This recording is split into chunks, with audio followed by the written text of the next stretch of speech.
Alright, you peeped the shirt, Last Supper, you know what I'm saying? I was just like, what's up, guys? Peace and blessings. I wanted to come on here and tell you guys today about a topic that God put on my heart on being more empathetic and more compassionate and loving to other people.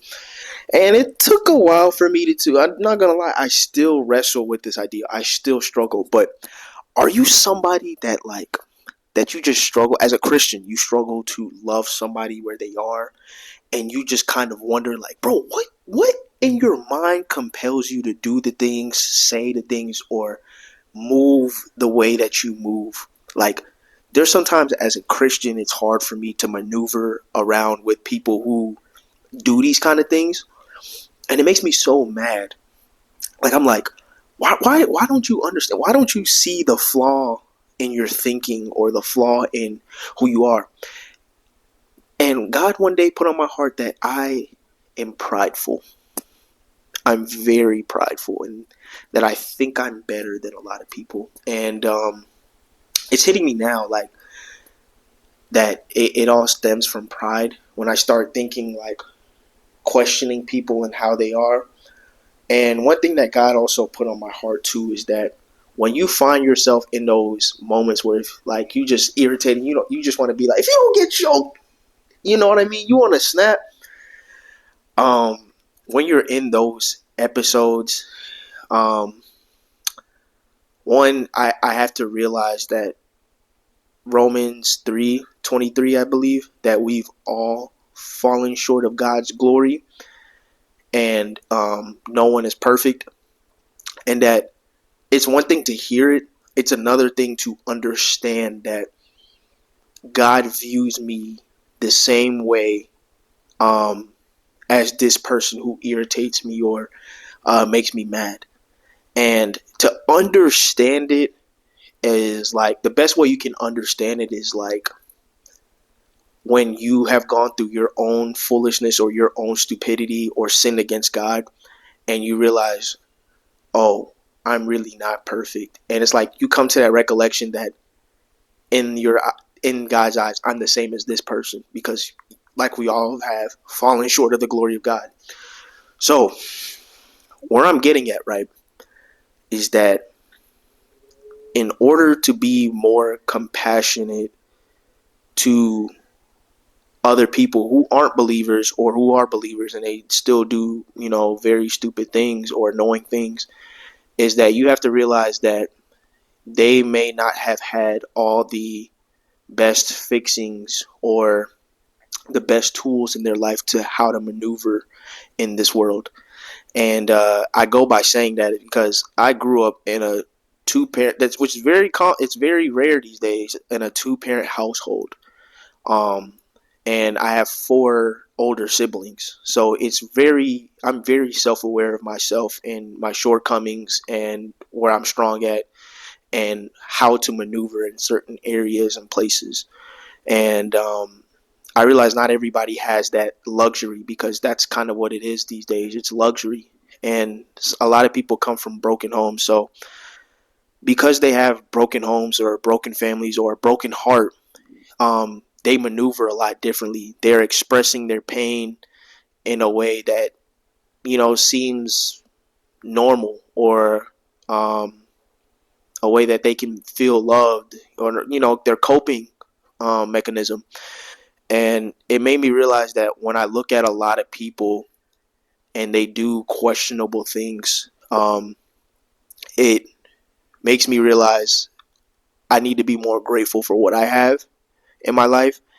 And it also makes me realize that I need to, stop thinking I'm so much better than anybody, because honestly, you can be one mistake from being homeless, one mistake from, doing very questionable things yourself. And it's only the grace of God that has protected you from those deadly or detrimental outcomes.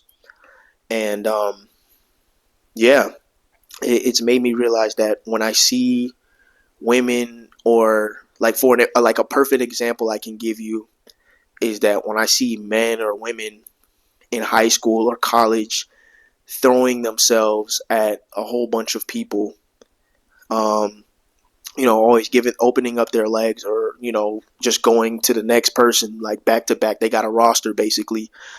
I realize it's just a form of brokenness, and because I realize it's a form of brokenness, that's how they're carrying their pain through um, being seductive, being promiscuous, and it's not like I should judge them for it. If anything, I should, be more loving and more kind to them and show them that this isn't a way, but not in a judgmental way, but in a God loving way. Um, it says in a verse, right, that love is patient. 1 Corinthians 13:4-8. Love is patient and kind. Love does not envy or boast. It is not arrogant or rude. It does not insist on its own way. It is not irritable or resentful. It does not rejoice at wrongdoing, but rejoices with the truth.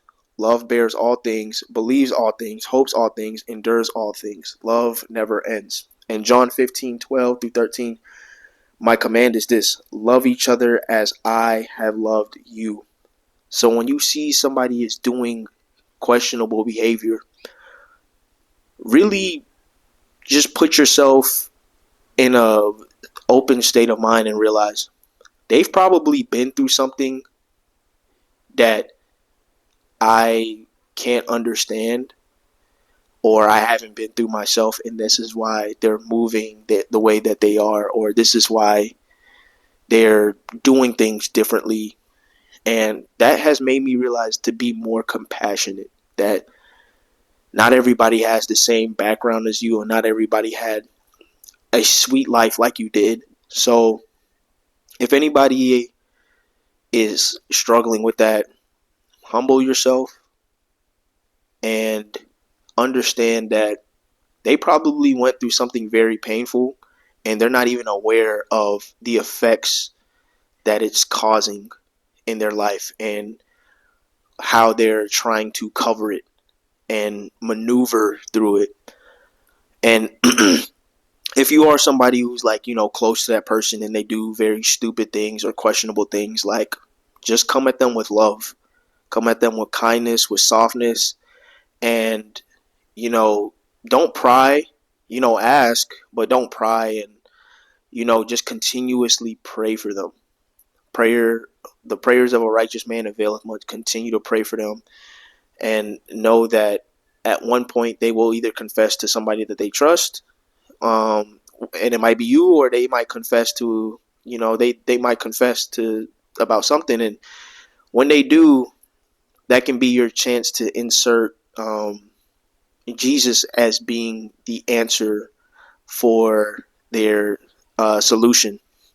So that's one thing I wanted to come out and say, is that if you struggle like me, being compassionate and being um, humble about it, just realize that they probably had a different life and it wasn't easy for them.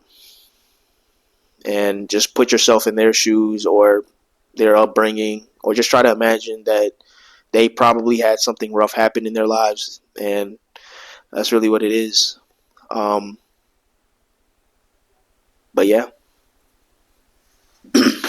God bless y'all, man.